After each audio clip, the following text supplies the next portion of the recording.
Assalamualaikum, salam sejahtera. Anda sedang menonton Agenda Awani. Malam ini kita nak memberi tumpuan hasil signifikan daripada rundingan tahunan ke-13 antara Malaysia dan Indonesia yang berlangsung di Jakarta pada Selasa, yang mana antara perkara-perkara yang telah dibangkitkan iaitu berkaitan dengan isu sempadan, peluasan kerjasama ekonomi baru dan juga termasuk ke arah mempercepatkan pelaksanaan projek tenaga baharu. Dan dalam pertemuan dalam rundingan tahunan ke-13 yang berlangsung di Jakarta semalam, ada beberapa dan juga pemeteraian 4 MOU juga telah pun berlangsung, iaitu merangkumi isu sempadan termasuk Pulau Sebatik, kesihatan, maklumat dan komunikasi serta tadbir urus internet. Jadi untuk platform Agenda Awani pada malam ini, kita nak melihat kepada ke arah membuka lembaran baru kerjasama yang dipertingkat dan juga perkara-perkara yang telah disepakati bersama. Jadi untuk waktu ini saya nak bersama dengan Profesor Madya Dr. Lily Yuliadi Arnakim. Prof. Madya Dr. Lily adalah praktisi hubungan antarabangsa daripada BINUS University yang juga Fellow Bersekutu Kanan di Institute for Indonesia, Thailand and Singapore daripada UUM ITS. Assalamualaikum, apa khabar Dr. Lily? Waalaikumsalam warahmatullahi wabarakatuh. Baik, alhamdulillah. Mungkin sebagai permulaan, secara ringkasnya mungkin keseluruhan melihat kepada apa input dan juga signifikannya kejayaan rundingan tahunan ke-13 Malaysia dan Indonesia yang berlangsung di Jakarta. Baik, kalau kita lihat secara rutinitasnya ya, ini adalah merupakan rundingan tahunan yang sudah berhenti selama 7 tahun. Terakhir itu kurang lebih 2016 ya. Itu mulai adanya pemberhenti 2017 dan sekarang masuk ke 2025. Ini baru saja pertama kali diadakan yang ke-13 di zamannya Prabowo. Luar biasa. Kenapa? Karena rundingan ini telah memberikan banyak pencapaian, di antaranya adalah 4 pencapaian yang luar biasa, yang selama 7 tahun vakum tidak ada annual meeting, tapi sekarang dimulai lagi. Salah satu pencapaiannya adalah pencapaian pendatanganan MOU, Memorandum of Understanding, untuk 4 hal. Pertama adalah biasa isu sempadan, ya. Yang kedua adalah isu kerjasama, bagaimana di bidang kesehatan, kemudian di bidang e-government, ya. Ini adalah salah satu yang sudah dikuatkan dalam MOU, dan kerjasama di komunikasi dan informasi. Nah, kedua juga sudah ada kesepakatan untuk Indonesia berinvestasi di IKN ya sebesar 30 miliar USD, besar ini, kalau memang jadi. Tapi ya kita tengok ya implementasinya. Ketiga, saya kira tentang masalah kerjasama digital dan juga renewable energy. Ini adalah penting juga, bagaimana sekarang ekonomi secara global menuju ke renewable energy ataupun energi yang terbarukan. Nah, yang keempatnya tercapai juga agreement yang disebut dengan TCA, yaitu trilateral cooperative agreement di antara Filipina, yaitu di Sulu, dan Malaysia, dan di Sulawesi, of course di Indonesia. Ini adalah salah satu yang kita harapkan bisa meningkatkan keselamatan di ruang sirut ataupun di laut Sulawesi. Banyak perkara yang boleh kita bincangkan waktu ini, tapi mungkin kita pergi satu persatu dahulu. Mungkin saya nak mulakan dengan isu yang paling rapat ataupun yang antara yang agenda utama dalam pertemuan rundingan tahunan ke-13 di Jakarta ini, iaitu isu berkaitan dengan sempadan laut, isu ambalat, isu yang berkaitan dengan Pulau Sebatik ataupun Sulawesi. Ini adalah satu perkara ataupun satu isu yang berlarutan begitu lamanya. Jadi pada pandangan Dr. Lily, dengan ada keberanian iltizam politik yang diambil oleh baik daripada Perdana Menteri Malaysia Datuk Seri Anwar Ibrahim maupun daripada Presiden Indonesia Prabowo Subianto untuk membincangkan isu yang begitu panas ini supaya setidak-tidaknya kita dapat bertemu di titik tengah, Doktor. Ya, ini saya kira isu yang sudah pun lama dan sensitif pula, ya, apalagi dia berkaitan dengan economic isu ya. Nah, saya lihat di sini sudah ada salah satu kesepahaman yang sama-sama dia akan diselesaikan secara negosiasi dan kolaborasi. Ini yang penting. Negosiasi dan kolaborasi. Dalam konteks HI, hubungan internasional ini, inilah yang disebut dengan constructive engagement di antara dua negara yang boleh menyelesaikan isu-isu yang sudah lama. Nah, dengan cara negosiasi dan diplomasi ini, kita boleh kolaborasikan, menyamakan gerakan, bersama-sama berinvestasi dan mendapat keuntungan bersama. Ini salah satunya. Contoh di Ambalat, di mana di situ ada energi, kan, boleh kita eksploitasi resources itu dengan bekerja sama, saling membutuhkan dari dua negara. Daripada kita merebutkan satu sama yang lain, ya, mengaku satu sama yang lain yang akhirnya tidak akan selesai. Nah, inilah yang disebut dengan conflict management, yang kita harus lihat, ya, bukan saja best practice di ASEAN, tapi juga best fit. Ya. Best fit ini yang selalu tidak dikumandangkan. Jadi yang kita harus paham itu best fit. Best fit itu terbaik sesuai dengan konteksnya. Nah, saya lihat sesuai di sini kenapa? Karena Prabowo dengan Datuk Sri Anwar merupakan teman lama secara personal dan juga disatukan dalam kerangka kepentingan dua negara yang besar dan penentu di ASEAN. Maka saya yakin sudah waktunya lah kita berkolaborasi dalam mengeksploitasi resources yang saling menguntungkan satu sama yang lain. Ini kuncinya sebetulnya. Ya. Sehingga semua dispute ini bisa kita manage dengan mudah kalau ada persepahaman yang sama di antara elit kedua negara ini.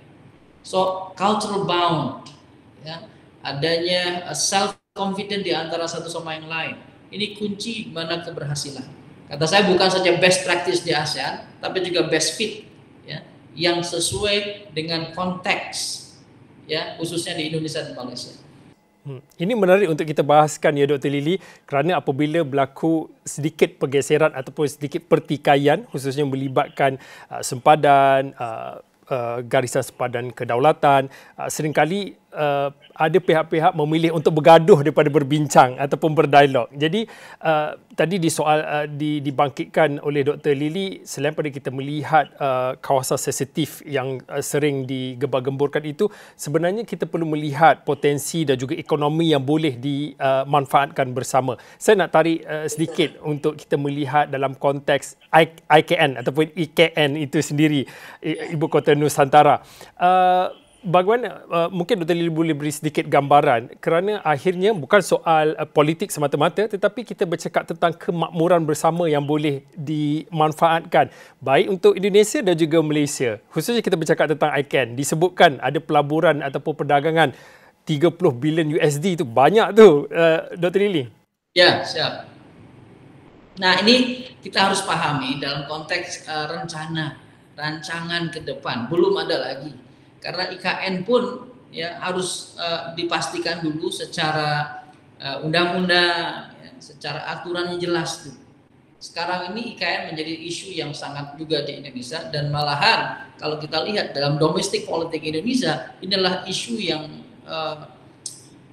sangat hangat dan menjadi salah satu peninggalan yang tidak baik, ya, kepada namanya Jokowi, karena sudah a bit abandoned, gitu, ya. Karena dia seharusnya sudah pindah waktu zaman Jokowi, tapi sampai sekarang tidak juga dipindahkan ibu kotanya. Yeah, the best and the interesting situation right now that the only country yang tidak ada ibu kota itu Indonesia sekarang.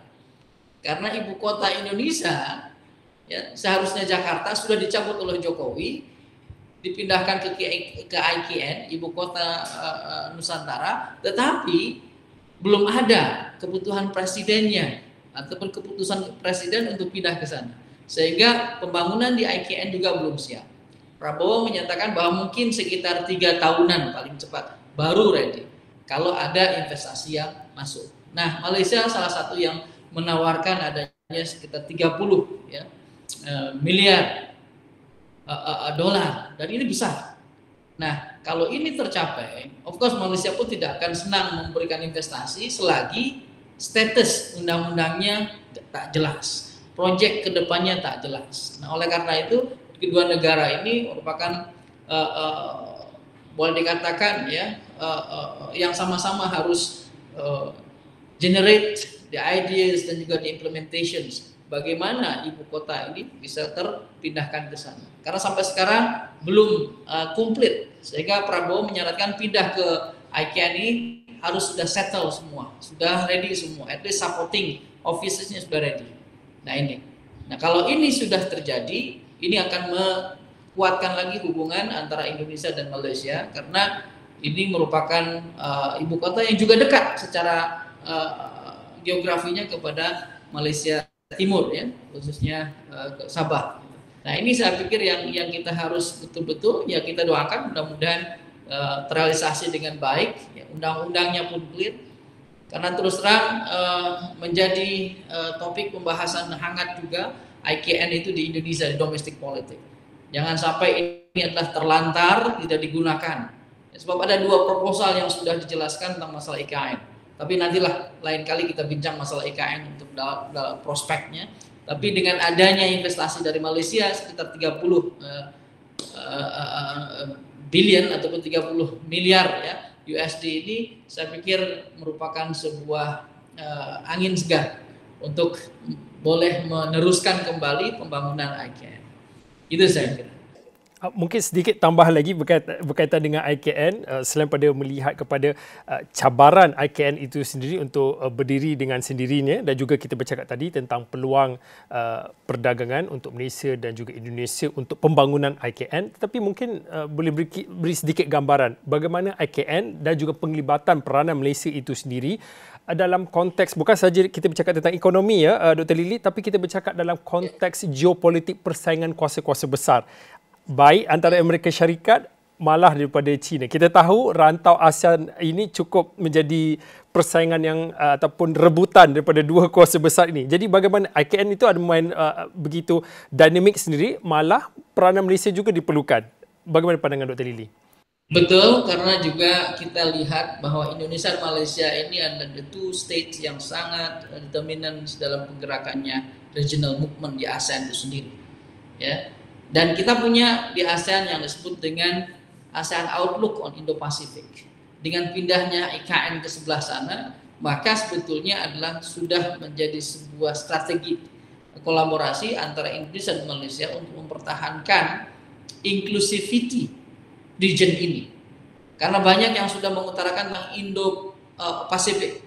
Jepang punya, Jepun punya, Indonesia India punya, Kanada pun ada, ya. Nah, ASEAN berbeza dengan outlook Indo-Pasifik yang lain karena mempunyai karakter yang inklusif. Kita yang ada di kawasan Indo-Pasifik seharusnya adalah mempunyai kawasan yang terbuka kepada semua negara. Nah, negara-negara lain nampaknya outlook-nya lebih pada exclusivity. Kita lebih inklusif. Nah, dengan adanya investasi di IKN dan ia sedikit mendekat kepada kawasan Indo-Pasifik ini merupakan salah satu strategic ya, plan yang boleh naik tarafkan regional organization kita di kawasan Indo-Pasifik. Ini yang menarik sebetulnya. Dan terus terang kalau kita lihat bahwa Indonesia dan Malaysia adalah negara yang sangat determinan di ASEAN, secara geografisnya, secara demografisnya, secara kekuatan ya sosial budayanya, ini yang menjadikan ASEAN boleh menjadi organisasi yang utuh, yang paling resilient dibanding dengan kawasan-kawasan lain, dibanding dengan regional organization di kawasan lain.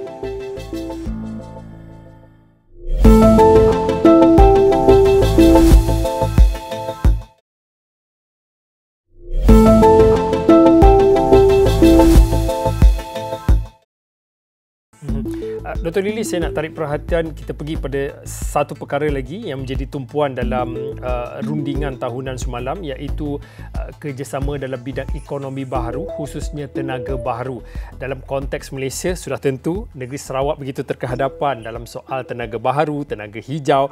Jadi mungkin dalam konteks hubungan erat Malaysia dan juga Indonesia ini, bagaimana dan sejauh mana Indonesia menerima ataupun melihat kepada kerjasama dalam sektor tenaga baharu yang dipelopori oleh Sarawak, kerana Sarawak begitu rapat, begitu paling hampir dengan Kalimantan. Jadi bagaimana kita melihat kepada kerjasama tenaga baharu ini?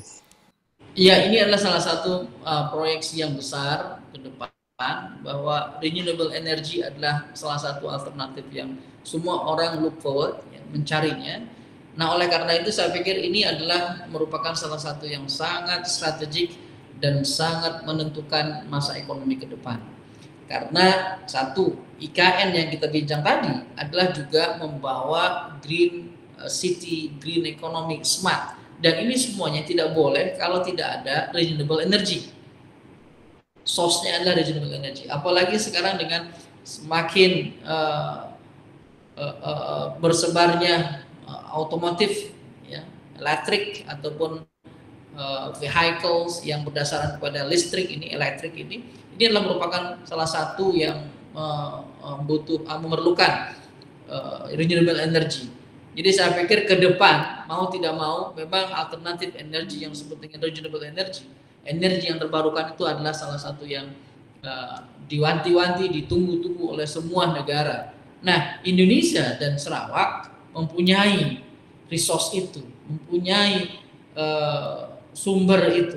Oleh karena itu saya yakin kalau dia berkolaborasi secara mutual, ya, itu akan memberikan dampak ekonomi yang besar, bukan saja kedua negara tetapi ke rantau Asia Tenggara. Karena yakinlah secara demografi kita diuntungkan, mempunyai strategik geografik yang sangat luar biasa, mendapatkan resources untuk renewable energy, khususnya adalah dari nikel, ya, dari barang-barang mining yang ada di bawah bumi Nusantara, Indonesia dan Malaysia ini. Dr. Lili, satu lagi yang menjadi tumpuan ialah kerjasama dalam bidang digital, teknologi, informasi dan juga internet. Bagaimana melihat pada peluang itu juga? Ini adalah salah satu yang disebut dengan the ultimate modernization. Kalau lihat di development theory, bahwa ujungnya dari development itu adalah digitalization, ya, internet dan e-communications. Dan kita tidak boleh lari sekarang.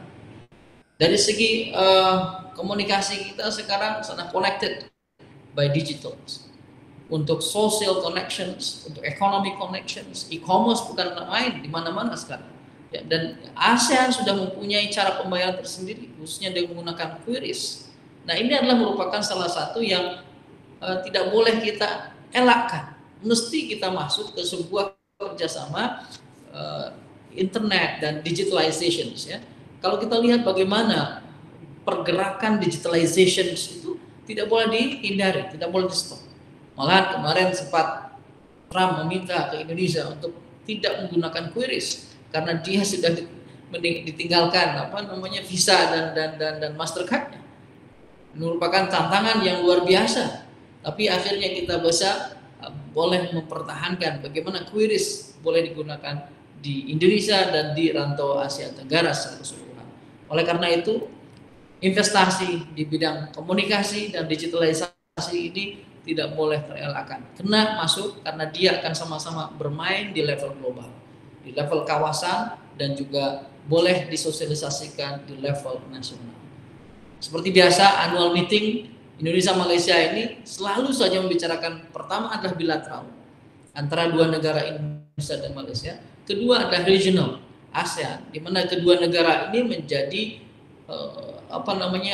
tiang utama sebetulnya kepada negara-negara Asia Tenggara yang lain. Yang ketiganya adalah global. Bagaimana kedua pemimpin, Datuk Seri Anwar dengan juga Pak Prabowo, membicarakan masalah dunia secara general, mendesak untuk lebih mempunyai keamanan, ya, dan juga kedamaian.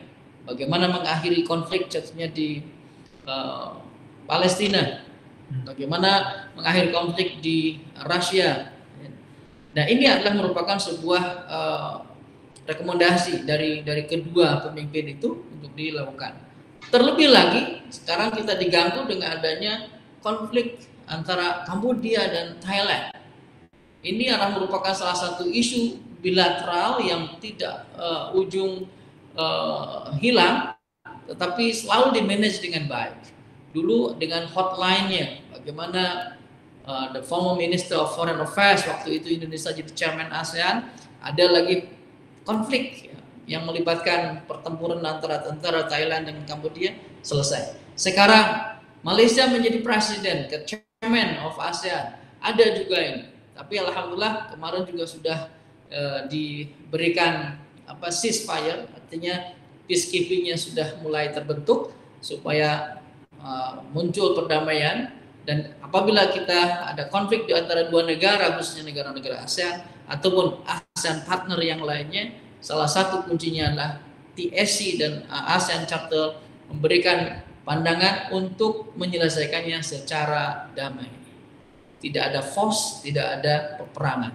Justru melalui negosiasi dan perdamaian inilah yang harus dijadikan alat untuk menyelesaikan masalah yang ada di Asia Tenggara ini. Ini sebenarnya adalah ramuan ataupun resepi kepada kekuatan dan juga perpaduan ASEAN itu sendiri. Tak kiralah siapalah yang memimpin. Pastinya untuk tahun ini 2025 Malaysia sebagai pengerusi untuk tahun ini, tetapi dalam konteks ASEAN itu biarlah kalau ada masalah, kalau ada konflik, ia perlu diselesaikan dalam bentuk keluarga itu sendiri. Dan mungkin pada waktu ini Dr. Lily boleh kongsikan bagaimana Malaysia dan juga Indonesia boleh memimpin dalam naratif rantau ini perlu menentukan nasib rantau ini sendiri tanpa perlu penglibatan, campur tangan. Kalau ada nak bantu ataupun kerjasama daripada luar itu bagus, tetapi biarlah rantau ASEAN memilih untuk menentukan nasibnya nasib ASEAN itu sendiri. Kita bukan saja bercakap dalam soal isu-isu konflik baik dalam ASEAN itu sendiri, Laut Cina Selatan, Selat Melaka, malah kita bercakap tentang kemakmuran bersama, ekonomi, pertumbuhan digital. Bagaimana untuk melihat biarlah ASEAN menentukan cara mereka sendiri, Dr. Lily? Betul. Ya, ini Anda sudah tercantum di dalam ASEAN Mission 2045 ya, yang di sana juga sebagai extension kepada ASEAN Community. Kita sudah masuk ke generasi ketiga sebetulnya ya, selepas ASEAN Community 2015, 2025, sekarang masuk ASEAN Mission 2045, di mana tujuannya adalah pertama tetap menyediakan kawasan yang berketahanan, damai, ya, dan boleh mensejahterakan rakyatnya. Makanya people-centered ASEAN itu ke situ sebetulnya tujuannya. Nah, ditambah lagi dengan tadi ada namanya ASEAN Connectivity yang disambungkan dengan ASEAN Outlook on Indo-Pacific. Ini yang menarik sebetulnya. Bagaimana ASEAN Outlook on Indo-Pacific ini sama-sama kita membuat kawasan yang lebih luas, rantau Indo-Pasifik menjadi sumber kesejahteraan rakyat di Asia Tenggara dan dunia lain secara inklusif. Yang kedua, bagaimana kita mempertahankan keamanan dan perdamaian, karena rantau ini adalah sangat menarik kepada rantau-rantau lain, negara-negara lain. Kita tahulah ada pergerakan-pergerakan, apalagi isu yang selalu dibawa contohnya ke permukaan tentang polarisasi ASEAN, tentang South China Sea, apalagi dengan adanya AUKUS contohnya. Ini adalah merupakan salah satu yang mencoba untuk masuk ke Indo-Pasifik. Nah, kita yang punya rantau ini seharusnya menyediakan kesediaan yang sebaik-baiknya untuk bekerja sama dengan yang punya kepentingan di rantau ini. Sehingga kita yang punya rantau mempunyai kesediaan secara organisasi, secara fisik, baik secara pertahanan gitu kan, untuk sama-sama membuat rantau yang lebih luas di Indo-Pasifik itu damai, aman, tanpa ada konflik, tanpa ada gangguan-gangguan kekerasan yang terjadi dilakukan oleh negara ataupun non-negara. Ini yang seharusnya. Nah, ini boleh tercapai kalau ASEAN yang dipimpin oleh Malaysia sekarang dan Indonesia sebagai negara yang terbesar bekerja sama untuk memastikan adanya cohesiveness, diplomasi yang agile, yang adaptif kepada perubahan-perubahan semasa, boleh menghadapi tantangan-tantangan dari internal ASEAN itu sendiri ataupun eksternal di luar ASEAN yang sama-sama ada kepentingan di rantau Asia Tenggara ataupun Indo-Pasifik secara luasnya. Ini saya pikir. Jadi kerjasama di antara negara-negara ASEAN, khususnya Indonesia Malaysia sebagai sosoknya, sebagai tiang utamanya, ini harus betul-betul dijaga dan harus membawa apa yang disebut dengan ASEAN Way. Nah ini ASEAN Way ini walaupun memang orang banyak yang kritik, tapi banyak kita mengalami keberhasilan dari ASEAN Way. Menjadikan ASEAN sebagai the best and resilient region sementara ini. Karena tidak ada sejarahnya negara ASEAN mau keluar dari ASEAN. EU sudah ada, Brexit. UNASUR sudah selalu ya terbentuk lagi, komitmennya hilang lagi. Gitu kan. NATO selalu ada bercabang. Tapi ASEAN ini adalah merupakan negara di Asia Tenggara yang bekerja sama satu sama lain. Kemudian dia mengajak partnernya, dialog partnernya. Bisa ASEAN Plus 1, ASEAN Plus 2, ASEAN Plus 3. Sampailah membentuk sebuah cita-cita bahwa ke depan ASEAN harus mampu membawa ASEAN Centrality. Ini ya, ASEAN Central itu artinya adalah apapun yang ASEAN buat harus diutamakan untuk kepentingan ASEAN, dan ASEAN harus menjadi driving ya, force di dalam sebuah gerakan, baik itu di kawasan ASEAN itu sendiri atau di luar ASEAN. Saya kira itu yang kita harus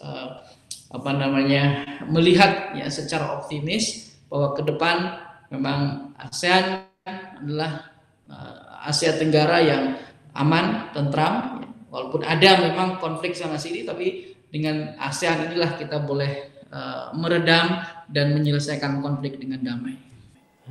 Okey, dan seperti apa yang disebutkan oleh Dr. Lily, kalau berdasarkan rekod untuk ASEAN belum ada lagi anggota yang keluar daripada kesatuan ini. Kalau nak banding dengan kesatuan yang lain, malah ada juga pihak yang memohon untuk masuk dalam kesatuan ASEAN ini. Dan perkara yang paling penting, selepas kita melihat kerjasama G2G, government to government itu, perlu juga kita melihat di lapisan yang berikutnya, iaitu people to people, P2P itu juga menjadi aspek yang begitu penting. Kita cakap pasal ekonomi, kita cakap pasal pembangunan, perdagangan, tapi kita lupa budaya juga kita kongsi sama, kita juga berkongsi hal-hal sosial yang lain. Itu perkara nanti yang kita boleh bincangkan kerana ini sahaja waktu yang kami ada. Terima kasih Profesor Madya Dr. Lily Yuliadi Arnakim, penganalisis hubungan antarabangsa dari Binus University yang juga fellow bersekutu kanan di Institute for Indonesia, Thailand and Singapore UUMITS untuk agenda Awani pada malam ini. Saya Fauzi Zain, salam hormat.